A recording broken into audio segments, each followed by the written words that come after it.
What is going on, everybody? It is Monday, April the 5th, and it's time for my news radar.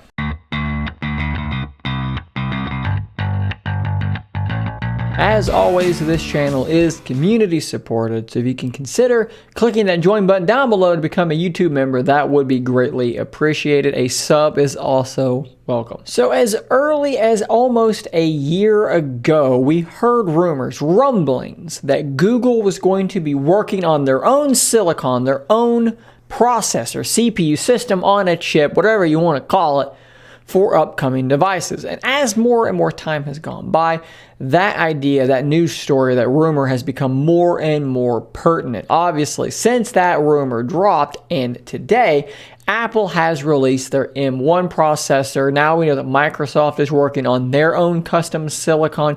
We know that NVIDIA is kind of playing around with this stuff as well. Lots of people are working on their own custom processors, and that is a really big deal. Well, what has happened with this Google rumor since then? Well, apparently it has progressed, and we are to a point now where we actually have more to talk about because we have a new story here. Let's go first to Android Police, where they're reporting the Pixel 6 could take on the next iPhone with a custom Google processor. So right now, and pretty much since like the Nexus days, Google phones have been running Qualcomm Snapdragon processor. And most every smartphone is running Qualcomm Snapdragon processors. Whether it is my Surface Duo or perhaps my Z Fold 2, well, they're all running forms of Snapdragon processors, be it the 855 or the 865 Plus or what have you. Loads of phones, most phones, do use these processors. Now, Samsung does have their own Exynos processors and so forth, but I digress. Qualcomm is dominant.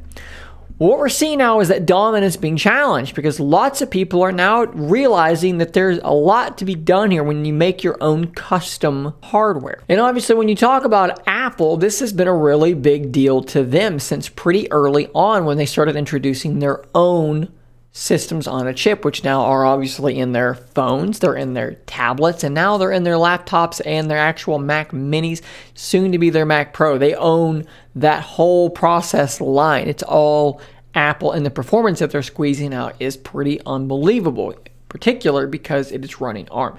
So, no shock here that Google has been planning to get in on this as well. But what does this actually look like? So let's dive into this Android Police article.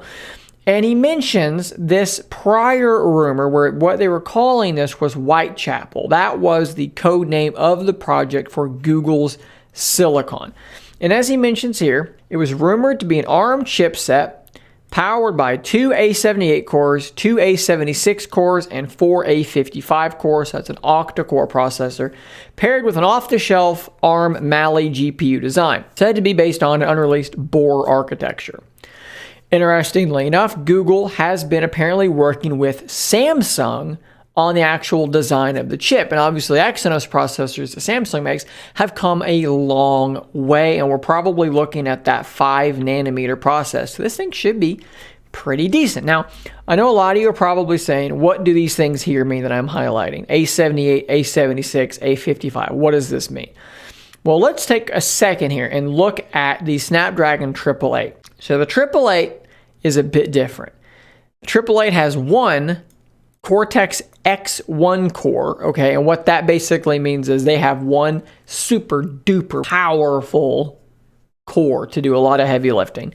Then they have 2 A78 cores, and then they have 4 A55 cores. So you got your superpower core, you've got 3 cores that are really fast, and then you have 4 cores that are your power sipping cores. They're gonna be able to do things without draining your battery. So if we go back over here to what we're rumored about the Google Silicon, you have 2 A78s, 2 A76s, and then 4 A55s. So you basically have your 2 most powerful cores are going to be the step down from the most powerful core in the 888, but then you do have 2 A76 cores, which should be a little bit weaker than those A78s. It's more complicated than just looking at the numbers and saying this number is bigger than this number, but for this video in particular, we're just going to kind of take an overview of this. So basically, 2 powerful cores, 2 that are a step down, and then 4 power sipping cores. And then the fact that it's just using an off-the-shelf Mali GPU means this thing's not going to be like a gaming powerhouse. They're not customizing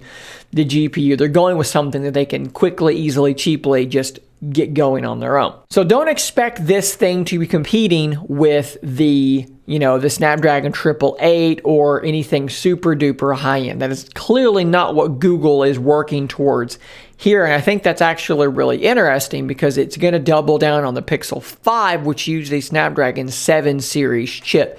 It seems to me like that's where Google has realized that's where their bread and butter needs to be, essentially. When they saw that the Pixel 4 didn't do well, heck, the Pixel 3 didn't do that well.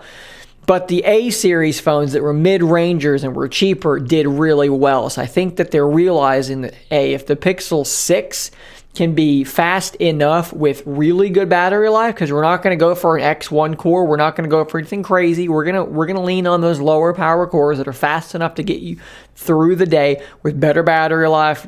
Camera performance is going to be just fine on these Pixel devices.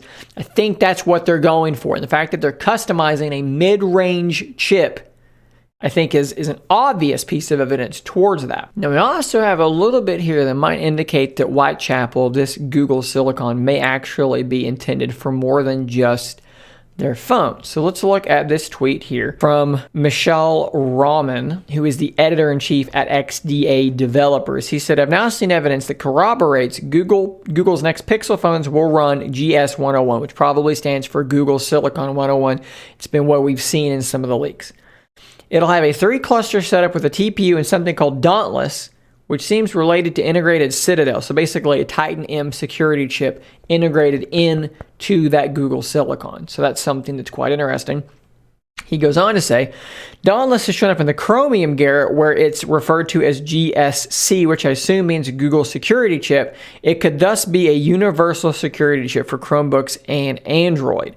Google is working on Dauntless-equipped phones, which I assume are the next Pixel." So this Google Silicon potentially could be in some Google Chromebooks coming up as well, which would be interesting for a lot of different reasons. Having the same piece of silicon in your next phone that is also in your next Chromebook could offer some better software compatibility, and thusly Android support in Chrome OS could continue to improve, as we expect it likely will. All in all, pretty fascinating stuff. As you guys know, I love seeing this kind of thing. Companies coming out with new silicon, competing with Apple in this way. And of course, we're seeing lots of different strategies for this as well. Not everyone's going to just go for where Apple is, because Apple went for super peak performance and they're going to keep pushing that direction. Google is not saying we're going to chase you down there. No, they're saying we're going to make a good mid-range chip and customize it. These are baby steps. Apple has years of advantage on everyone else when it comes to making their own SoCs. They've been doing it for a really long time. Google hasn't. Samsung is still behind them, and they've been working on it for years as well. So, diversity, very cool, very fun to see. So let's jump over to an article at Windows Central written by, of course, the great Zach Bowden, where he talks about the fact that we have a spring lineup of Microsoft Surface hardware coming. As he says in this article, it's that time of year again. This is when they typically announce Surface hardware. So let's just do a quick rundown of what Mr. Bowden has to say here. First thing he's got mentioned here is the Surface Laptop 4. And obviously this has been rumored off and on for a good long while. We're expecting it to be featuring optional Intel 11th Gen or an AMD Ryzen 4000 processor. Should be a pretty interesting laptop. Personally, I think that the Surface laptops look quite good. He says here they're going to be replacing the cobalt blue color option with the new ice blue color, which is first introduced in the Laptop Go, which I think is actually a pretty good looking color. And we're looking at up to 32 gigs of RAM being able to be added to the Surface Laptop 4. Good product. Should be a good update. We're also looking to get a Surface Headphones 2 Plus. So much in the way that there's a new Surface Pro 7 Plus that's intended for business users, well, we're going to get something similar to that with the Surface headphones. As you guys know, I love my Surface headphones. I do still use them quite a bit, and the 2 Pluses are going to basically be intended for those business users. So they're going to add things like Team certification. Another pretty reputable guy, Brad Sams, has said that the Team certification comes in the form of a dongle accessory that allows the headset to connect to a PC without Bluetooth. So this is, again, business targeting for the Surface Laptop 2 Plus. We could also be getting something like a new Microsoft webcam that we've seen some rumors about that might show up alongside the Laptop 4 and Surface Headphones 2 Plus, as Zach says in this article. And there may be a new Classroom Pen 2 shipping to commercial customers as soon as this month, actually. So nothing too earth-shatteringly crazy there in this article. I don't think we're going to get anything too crazy in the spring. I think fall, closer to fall rather, is when we're going to get most of our really cool stuff as we head into late summer. I think that's where you're going to see Duo 2, Zeta, whatever you want to call it. That's where the bigger stuff tends to happen. So stay tuned for updates on that. But for now, that is what we've got. And let's end the show with a little bit of news about Microsoft's Edge browser. This is actually pretty interesting. A lot of people way back in the day used Internet Explorer, but over time, other web browsers pulled them away. Firefox, Chrome took over market share from Internet Explorer. Microsoft really seemed like they could do nothing to stop the bleeding. Well, in the last little bit, they've reworked Internet Explorer using the Chromium base browser to sort of build on top of, and they released Microsoft Edge, which I think is a huge improvement over Microsoft Explorer. And in fact, I used it as my main browser for quite a long time, and it's really good. So the question is, can Edge compete with Chrome? Because Chrome is still absolutely dominant in the browser space. And the answer actually is kind of. Microsoft Edge reaches new heights as Firefox numbers plummet. This is from Windows latest. So if we look at this graph here, let's open this up where you can actually see it. Going through time, and this graph again was put together by Windows latest, so full credit to them. Yellow bar is obviously Chrome, blue is Safari, orange is Firefox, and then the little bitty blue line down there is Edge. Well, look at the growth that Edge has had to where now it is actually on par with Firefox. Now, obviously, look, nobody's touching Chrome. Chrome is just way too far out there.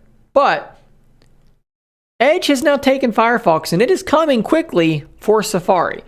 Now, you can also say that, well, yeah, now all the Windows updates are forcing Edge on people, encouraging them to use it, and that is all true. That's fine. But look, people might be forced to try it, or not forced to try it, but heavily encouraged to try it, but that doesn't mean that they're going to have to. It doesn't mean that they're going to have to stick with it and keep browsing with it either. Some people aren't, tech savvy enough, so when their Windows computer says, hey, here's a new web browser, they may just start using it and not think anything of it. So that's going to have something to do with some of these numbers, but it's definitely not going to account for all of it. I think the Edge just is a whole lot better. And they've got a closer look at the battle between Edge and Firefox. And if you look there at that jump, look at that acceleration headed towards actually topping Firefox by a small margin there. That is actually pretty wild to see, a little bit unexpected for me. Cool stuff, cool graph work done there by Windows latest. What browser are you guys using? I'd love to know. I've recently gone back to Brave for several different reasons, but I do really enjoy Brave browser.